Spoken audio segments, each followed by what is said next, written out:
She stood there in front of the entire board, presenting my strategy as her own. Again.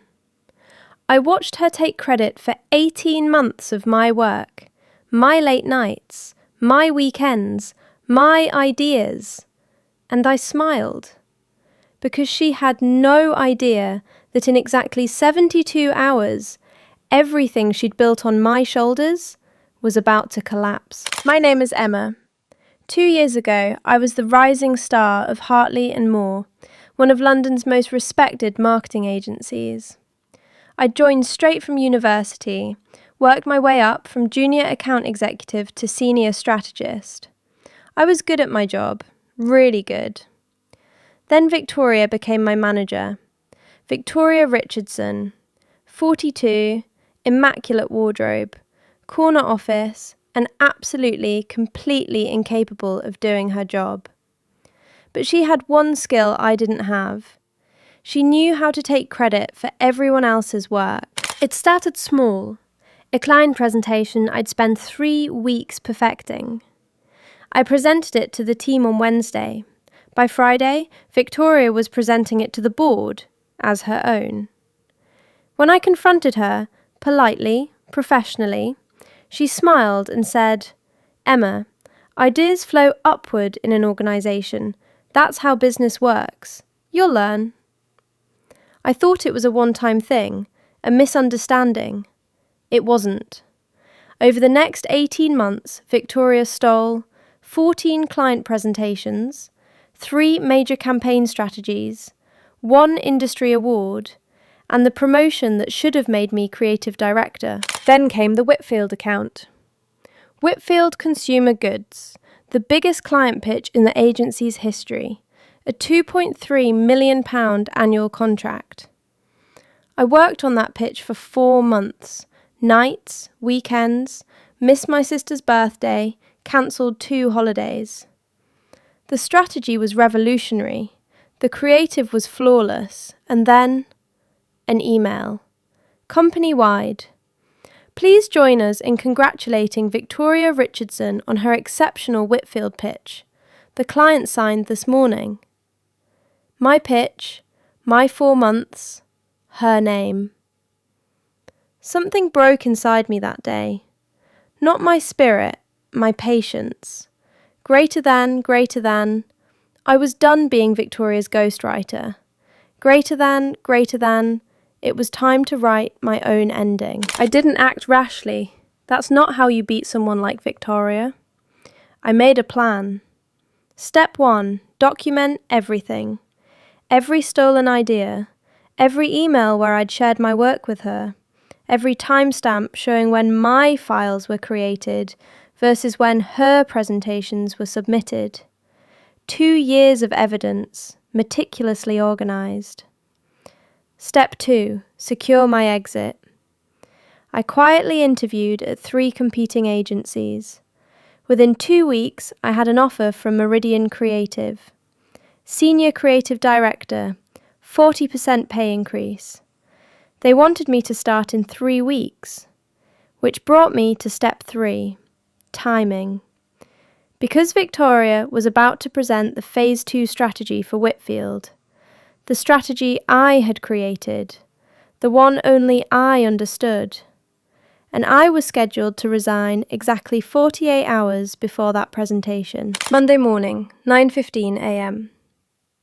I walked into Victoria's office with a single envelope. "What is this? You can't resign. The Whitfield presentation is Wednesday." I smiled, the same smile she'd given me 2 years ago. "Ideas flow upward, Victoria. I'm sure you'll figure it out." I cleared my desk in 30 minutes.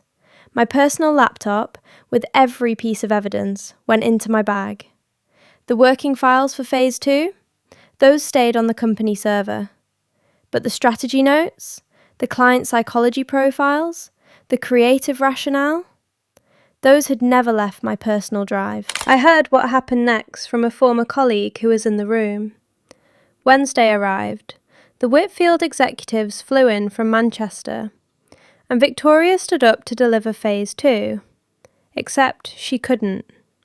She had the slides I'd created, but she had no idea what they meant. When the clients asked about the consumer psychology matrix, my signature framework, she couldn't explain it. When they questioned the budget allocation model, she fumbled. When they asked about the Phase 3 integration, she went silent. The meeting lasted 45 minutes. It should have been 2 hours. The clients left without signing anything, and the next morning they called Hartley & Moore's CEO directly, not to complain about the presentation, to ask why the brilliant strategist, meaning me, hadn't been in the room. Apparently, they'd been told the entire account was managed by the team. They assumed the team included the person who designed every element of their campaign. When they discovered that person had resigned 2 days before the presentation, they asked a very simple question: why? The CEO launched an internal review, and what they found was, well, exactly what I'd documented for 2 years. Email timestamps showing my files sent to Victoria hours before her presentations. Award submissions with my original drafts attached. Performance reviews where Victoria rated me as competent but lacking initiative. The same reviews she used to justify giving herself my promotion. The investigation lasted 3 weeks. Victoria's letter of resignation was accepted on a Friday afternoon. By Monday, her LinkedIn profile listed her as seeking new opportunities. 2 months later, I heard she was working at a much smaller agency in Birmingham as an account manager. As for me, Meridian Creative doubled my team within 6 months. Our client list grew by 40%. Last month, I won the same industry award Victoria had stolen from me. This time, my name was on it. And the Whitfield account? 3 months after that disastrous presentation, their marketing director reached out. To me, directly. We signed them to Meridian last quarter. Funny how ideas flow, isn't it? Some people think patience is weakness. I think patience is just revenge served strategically. Victoria built her career on my work. I built mine on watching hers fall apart. That's not petty. That's ruthless reckoning. If you enjoyed this story, subscribe for more karma delivered daily. And tell us in the comments, what would you have done differently? See you in the next reckoning.